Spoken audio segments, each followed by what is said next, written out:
Bom dia, galera! Professor Vaguinho passando aí na tela de vocês com mais uma aula de língua portuguesa e esse conteúdo está voltado para a galera do primeiro ano aí do ensino médio. E o tema dessa aula é um tema muito maneiro, muito legal, que é semântica. Então, bora comigo para a gente poder aprofundar nessa parada aí. Vamos lá! Primeira coisa, vamos dar uma olhada no slide aí para ver o que é semântica. Vamos lá.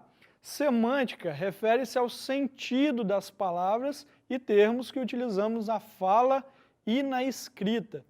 Dependendo do contexto, a semântica de uma palavra pode variar. Veremos a seguir os conceitos que estão relacionados à semântica. Então, primeira coisa aí, dentro desse contexto, desse conceito que nós falamos aí, semântica, todas as vezes que você escutar ou ler essa palavra, aciona aí em você. Semântica significa sentido.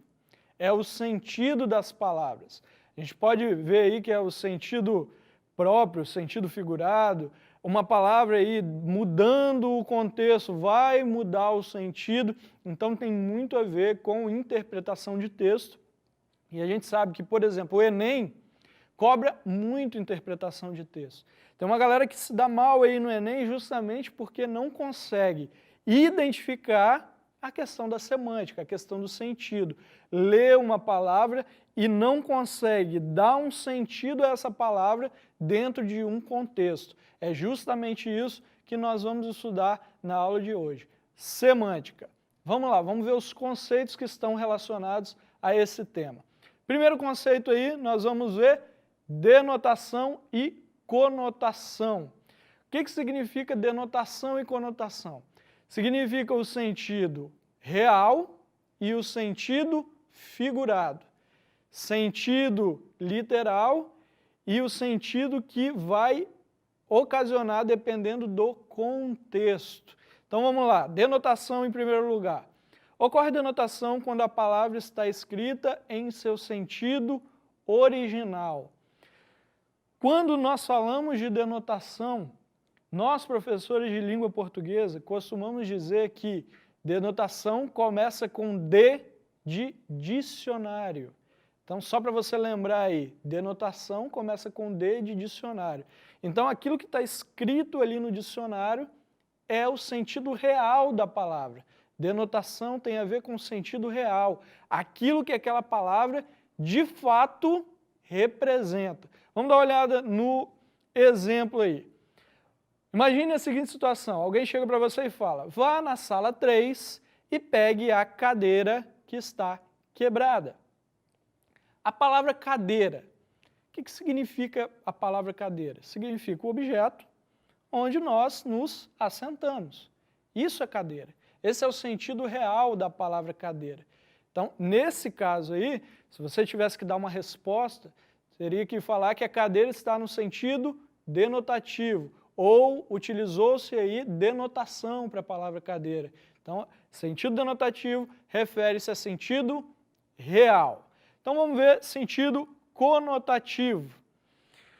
Ocorre conotação quando a palavra está no seu sentido figurado. E aí é interessante, o sentido figurado, como que a gente vai identificar esse sentido figurado? A palavra não está no sentido real, ela pode representar qualquer coisa dependendo do contexto em que ela está inserida. Isso é sentido conotativo, isso é conotação. Então vamos ver o exemplo aí. Minha avó sempre reclama que está com dores nas cadeiras. Então, veja bem, a sua avó está com dor no objeto que ela senta? Claro que não. Cadeira aí, os nossos avós gostam de usar esse termo, cadeira aí significa lombar, significa costas. Então ela utiliza a palavra cadeiras para dar um outro significado a essa palavra. E aí você vai ter que analisar essa palavra dentro do contexto em que ela está inserida, certo? Nesse caso aí, cadeira significa lombar, ok? Vamos dar uma olhada aí em sentido denotativo e sentido conotativo dentro de uma tirinha. Vamos analisar aí. Então, a tirinha está a mãe do menino maluquinho falando com uma outra mulher, que pode ser a tia, pode ser vizinha, enfim. Ela fala assim: às vezes eu tenho a impressão de que a bateria dele não acaba. Qual que é o sentido real da palavra bateria? A palavra bateria é um dispositivo que a gente utiliza para dar carga a equipamentos, sejam eles eletrônicos ou automobilísticos, enfim. Bateria é aquele dispositivo que é utilizado para dar carga a outros equipamentos. Tá, mas nesse contexto aqui, dá uma olhada aí. Nesse contexto aqui ela está falando de quem? Ela está falando justamente do filho dela, do menino maluquinho. Então, bateria nesse caso quer dizer dispositivo que dá carga? Claro que não. Dentro dessa tirinha, a palavra bateria está no seu sentido conotativo. A palavra bateria aí significa que o menino maluquinho tem muita energia. Quer dizer que ele não para quieto, que toda hora ele está brincando, toda hora ele está pulando, toda hora ele está correndo. Ou seja, a bateria dele, a energia dele não acaba. E aí nós vemos que sentido denotativo é real, sentido conotativo figurado. Se você fosse dar uma resposta a essa tirinha, você falaria que a bateria nessa tirinha está no seu sentido conotativo, pois dentro desse contexto significa energia. Beleza? Vamos para outros conceitos aí de semântica. Dá uma olhada aí. Sinonímia e antonímia. O que você lembra quando você lê as palavras sinonímia e antonímia? Sinônimo e antônimo. O que é uma palavra sinônima a outra? É uma palavra semelhante, ou uma palavra que tem um significado semelhante, um sentido igual. Isso é sinônimo. O que é antônimo? São palavras que têm sentidos contrários, sentidos opostos. Isso é antônimo. Então, relação de sinonímia e relação de antonímia tem a ver com isso. Dá uma olhada aí. Primeira coisa aí, sinonímia é a relação estabelecida entre duas palavras ou termos que dentro de um contexto têm significados iguais ou semelhantes. Veja bem, existe uma pequena diferença entre sinônimo e sinonímia. Qual é a diferença? A diferença é que palavras sinônimas, elas têm o sentido semelhante. Então, vamos pegar aí a palavra carro e a palavra automóvel. São duas palavras com sentido semelhantes. Sentidos semelhantes, sentidos iguais, certo? Ok. Agora vamos dar uma olhada nesse exemplo aí. Na reunião, Ricardo virou-se para Pedro, que era líder, e disse: você, como cabeça do grupo, deveria fazer um ofício pedindo que a rua principal do bairro fosse asfaltada. Quando a gente pega a palavra líder e a palavra cabeça, são palavras sinônimas? Não, não são palavras sinônimas, certo? A palavra líder significa uma coisa, a palavra cabeça significa outra. Beleza. Só que dentro desse contexto aí, dá uma olhada aí no contexto. Dentro desse contexto, Ricardo virou-se para Pedro, que era líder, e disse: você, como cabeça do grupo, deveria fazer um ofício pedindo que a rua principal do bairro fosse asfaltada. Dentro desse contexto, existe uma relação de sinonímia, porque a palavra cabeça ali está no seu sentido conotativo. Dentro desse contexto, a palavra cabeça tem o mesmo sentido de líder, alguém que lidera, alguém que guia o grupo. Então, essa é a relação de sinonímia. Às vezes você vai pegar palavras que, fora de um contexto, não são sinônimas, mas quando você insere dentro de um contexto, ali elas tornam-se sinônimas. Deu para entender aí? Precisa depender do contexto. A mesma coisa acontece com a relação de antonímia. Dá uma olhada aí. Antonímia é a relação estabelecida entre duas palavras ou termos que dentro de um contexto têm significados opostos. Então vai depender também do contexto. Mesma coisa, às vezes fora do contexto, elas não são opostas, mas aí quando você as insere dentro de um contexto, aí sim elas vão ter uma relação de antônimos. Vamos lá, vamos dar uma olhada aí no exemplo. Eu estou em paz, apesar de minha vida estar um verdadeiro vendaval. E aí eu destaquei a palavra paz e vendaval. Vamos tirar essas duas palavras do contexto. O que significa paz? Paz é o oposto de guerra, certo? Paz é o oposto de guerra, não é o oposto de vendaval. E vendaval é o mesmo que tempestade, por exemplo, sinônimo de tempestade. Fora do contexto, essas palavras não são antônimas, mas aí a gente joga elas dentro do contexto. Vamos dar uma lida aí. Eu estou em paz, apesar de minha vida estar um verdadeiro vendaval. Dentro desse contexto aí, paz e vendaval são antônimas. Então, paz significa que a vida do cara está muito tranquila, apesar de estar agitada. Está tranquila, apesar de estar agitada. Dentro desse contexto, existe uma relação de antonímia. Relação de sinonímia, quando duas palavras dentro de um contexto são semelhantes. Relação de antonímia são quando duas palavras dentro de um contexto são opostas. Beleza? Tranquilo? Vamos partir aí para o próximo conceito dentro de semântica. Homonímia. Homonímia tem a ver com palavras homônimas. É a relação estabelecida entre palavras cuja grafia ou pronúncia são iguais ou semelhantes, porém de significados distintos. Há três tipos de palavras homônimas. São as perfeitas, as homógrafas e as homófonas. Então vamos dar uma olhada aí nas perfeitas. Homônimas perfeitas. Possui a mesma grafia e a mesma pronúncia, com significados diferentes. Então nessa tabelinha aí, você está vendo a palavra banco de um lado e a palavra banco de outro. Essas palavras são homônimas perfeitas porque elas têm a mesma pronúncia e a mesma grafia. Então, no primeiro exemplo aí, minha tia será a nova gerente do banco em que trabalha. Nesse contexto aí, banco significa uma agência, certo? Uma agência. No outro contexto, todas as tardes nós encontrávamos o mesmo senhor sentado no banco da praça. Aquela musiquinha, a mesma praça, o mesmo banco. Eu não vou cantar aqui não, senão vocês vão sair correndo aí. Minha voz é feia.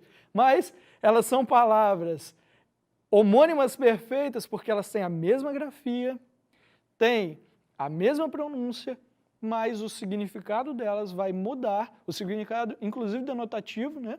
O significado real delas vai mudar dependendo do contexto em que elas estão inseridas, certo? Vamos para a próxima aí, o próximo tipo de homônimos, que são os homógrafos.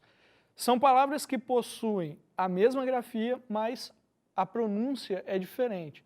Veja bem, a palavra homógrafo quer dizer homo, iguais, e grafos, que quer dizer grafias. Então, iguais na grafia, grafias iguais.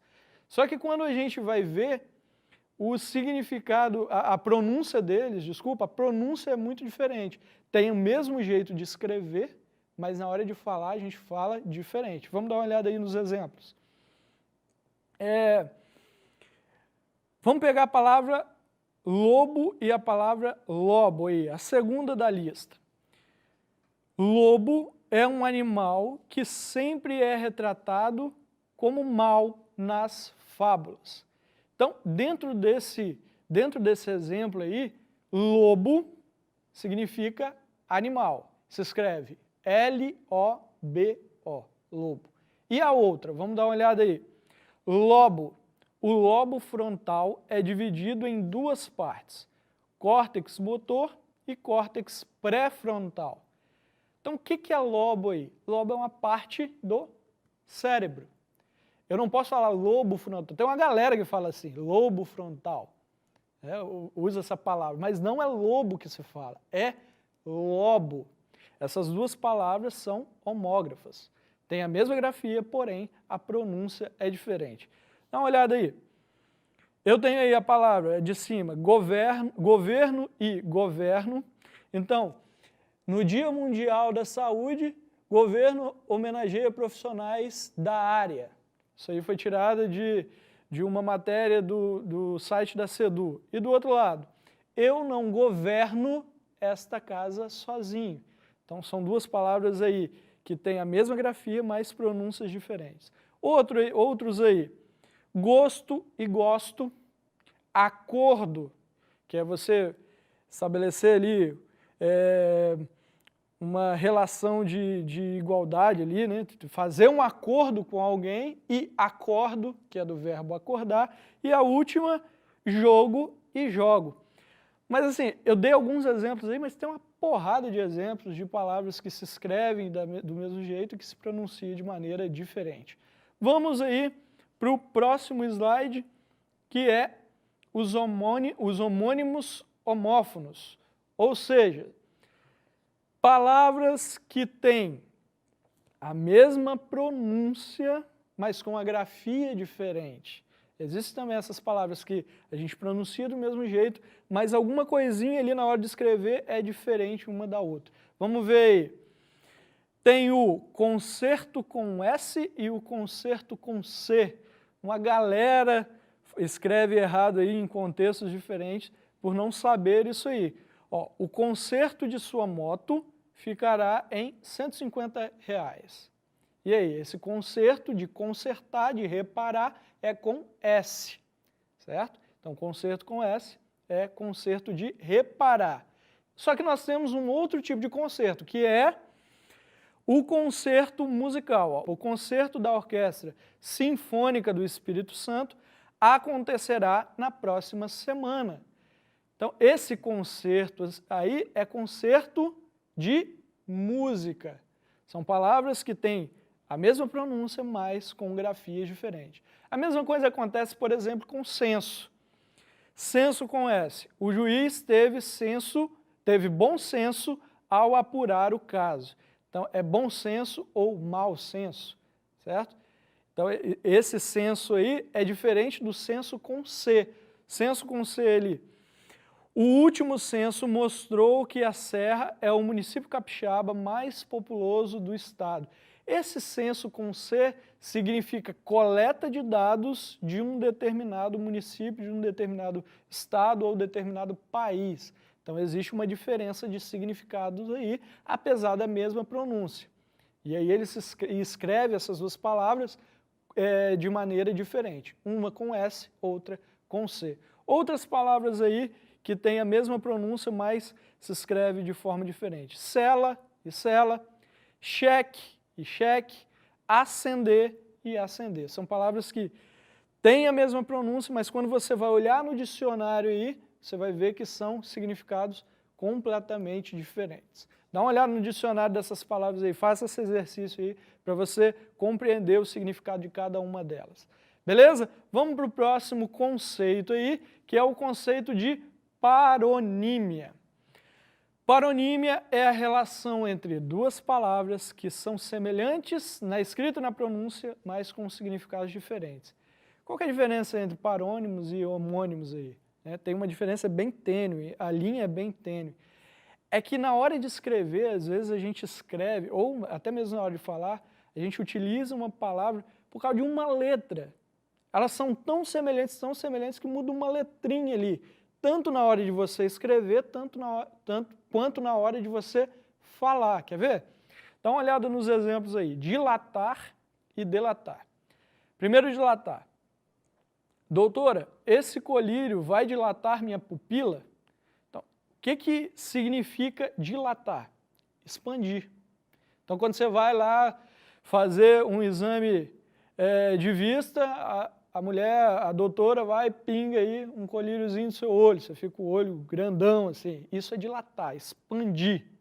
Só que também existe a palavra delatar, às vezes a galera confunde dilatar com delatar. O que é delatar? Vamos dar uma olhada aí no exemplo. Tenho certeza que o criminoso não aguentará a pressão e vai delatar seus companheiros. O cara vai ser dedo duro. Delatar significa ser dedo duro, significa fazer fofoca aí, significa acusar alguém de alguma coisa. Isso é delatar. Veja que a diferença é muito pequenininha, tanto na hora de você escrever, quanto na hora de você falar. Então, isso aí nós chamamos de parônimos, ou seja, parônimos quer dizer parecidas, tanto na escrita quanto na pronúncia. Vamos dar uma olhada em outros exemplos aí. Descrição e descrição. Para uma boa descrição é necessário se atentar aos detalhes. E do outro lado, temos que manter discrição para que nossa irmã não desconfie da festa surpresa. Qual a diferença então em descrição e descrição? Que só muda uma letra, tanto na hora de falar quanto na hora de escrever. É que descrição você vai relatar algo com detalhes. Então, eu vou fazer a descrição aí da minha casa. Minha casa tem 2 quartos, uma cozinha, tem um banheiro, uma sala de estar, uma copa e uma área de serviço. Beleza, eu estou descrevendo como é a minha casa. E descrição? Descrição é uma pessoa mais retraída, uma pessoa discreta, uma pessoa que fica na dela. Então, naquele contexto ali, ela está falando que precisava ser discreto, precisava ficar na deles ali, para que a irmã não desconfiasse da festa surpresa. Essa é a diferença entre descrição e descrição. Beleza? Outras palavras aí que são parônimas. Emergir e imergir, inflação e infração, soar e suar. Então, mais um exercíciozinho para você aí pegar essas palavras e dar uma olhada no sentido que cada uma delas. Dá uma olhada no dicionário aí para você saber. Beleza? Vamos para o próximo conceito de semântica, que é a polissemia. Isso aqui é massa demais, porque a polissemia trata de uma palavra que tem a propriedade de se apresentar com vários significados, dependendo do contexto em que está inserida. Isso é polissemia. Olha o exemplo aí. Segure a manga para eu cortar a camisa. Então você imagina aí a cena, faz aí a cena aí na sua cabeça. Você está costurando e o seu ajudante aí está com você, você fala, segura a camisa aí para a gente cortar ela certinha, a manga da camisa aí. Essa manga significa isso aqui, certo? Isso é manga. Porém, a palavra manga tem um outro significado. Qual que é? Vamos dar uma olhada aí. Faremos um delicioso suco de manga, ou seja, da fruta manga. Então isso é polissemia. São palavras que têm a propriedade de ter vários sentidos, vários sentidos denotativos, dependendo do contexto em que ela é inserida, certo? Outras palavras que são polissêmicas aí. Vela. O que pode ser vela? O que pode ser vela? Vela pode ser assim, faltou luz na sua casa, você está no escuro, você pega a vela, coloca fogo ali para poder acender ali. Show, isso é vela. Agora, vela tem um outro significado também. Pode ser vela de carro, vela de moto. Agora tem um outro significado, que aí entra no sentido conotativo, que é você está lá na sua casa, de repente, chega seu irmão com a namorada, você fica ali na sala com cara de pastel, segurando vela. Então, vela é uma palavra que tem a propriedade de ter vários sentidos ali. Beleza? Então, isso é polissemia. Vamos passar para o próximo conceito aí. Próximo slide. Ambiguidade. Cara, toma muito cuidado com ambiguidade, que cai muito em prova. Tá? O que é ambiguidade? Ambiguidade ocorre quando uma sentença contém um duplo sentido, ou seja, tem mais de uma interpretação. Vamos para o exemplo aí. Primeiro exemplo. O cachorro do seu filho me mordeu. Quem é cachorro aí? É cachorro animal mesmo ou a pessoa está xingando o filho da mulher? O cachorro do seu filho me mordeu. Tem um duplo sentido aí. Pode ser cachorro no sentido de animal, o cachorrinho foi lá, um chihuahua, aqueles cachorros que são bastante bravos, pequenininho, mais bravo, foi lá e mordeu. E a pessoa fala, olha, o cachorro do seu filho me mordeu. Mas pode ser também que a pessoa está xingando aí o garoto. Aquele seu garoto, aquele capeta, aquele menino mau, aquele cachorro me mordeu.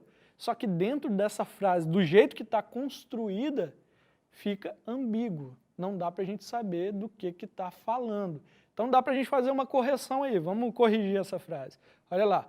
O cachorro que pertence ao seu filho me mordeu. Então a gente fez a correção aí. O outro exemplo. Eu falei com o garoto que era professor. Vamos lá. Eu falei com o garoto que era professor. Eu falei com o garoto que eu sou o professor, ou eu falei com um garoto que, no caso, ele é professor. Eu falei com um garoto que era professor, não dá para você saber quem é o professor aqui, se sou eu ou se é o garoto. Ou seja, essa palavra está ambígua, tem um duplo sentido, não dá para a gente entender muito bem. Então a gente precisa fazer uma correção, que a correção ficaria assim. Eu falei com um garoto que leciono, então eu sou o professor nesse caso, então eu falei com o garoto que eu leciono, ou eu falei com um garoto que leciona, nesse caso aí eu estou falando que o garoto que dá aula, não eu. Isso aí é muito complicado de você colocar, por exemplo, numa redação. Toma muito cuidado com frases ambíguas que você coloca em redação, porque isso dá margem de interpretação para quem está corrigindo a sua redação e aí pode tirar ponto seu quando, na verdade, você queria falar uma outra coisa. Então, toma bastante cuidado. E também nas atividades, na hora de você fazer a interpretação correta dos textos. Beleza? Vamos para o próximo aí. Dei uma bruta topada. Que foi, mãe? Agora estou com esse belo galo na cabeça. Com um belo galo na cabeça?